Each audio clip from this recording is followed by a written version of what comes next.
সফলতার কোনো শর্টকাট হয় না, হয় অনেক কাঠখড় পুড়িয়ে জীবন যুদ্ধের প্রতিটি অধ্যায়ে নিজেকে প্রমাণ করে করে একটু একটু করে আপনি সফল হবেন, একটু একটু করে আগাবেন। ইটস এ জার্নি, এটা কোনো ডেস্টিনেশন নয়। এবং সফল হওয়ার পথ পরিক্রমায় কোনো লিফট নেই, সিঁড়ি বেয়ে উপরে উঠতে হয়। কি বেয়ে?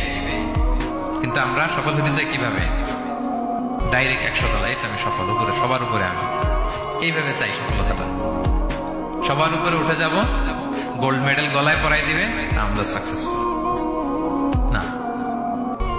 সফলতার রাস্তায় কোনো লিফট থাকে না। কি দিয়ে উঠতে হয়?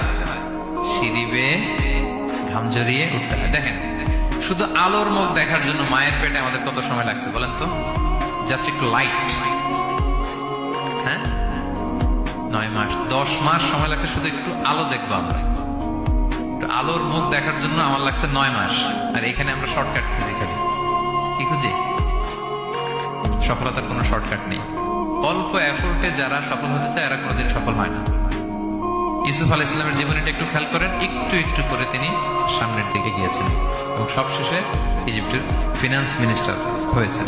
এজন্য ধৈর্য ধারণ করতে হবে, নিজের সর্বোচ্চটুকু উজাড় করে দিয়ে আপনার রোলটা আপনি প্লে করবেন, এরপর আল্লাহ তাআলার উপর ভরসা রাখবেন। কিন্তু অনেক চেষ্টার পরেও যদি কাঙ্ক্ষিত সফলতা না পান, হতাশ হওয়ার কিছু নাই।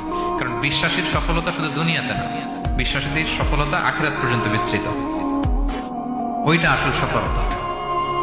ফামান যুহজিহা আনিন নারি ওয়া উদখিলাল জান্নাতা ফাকাদ ফাজ। যে জাহান্নাম থেকে মুক্তি পেল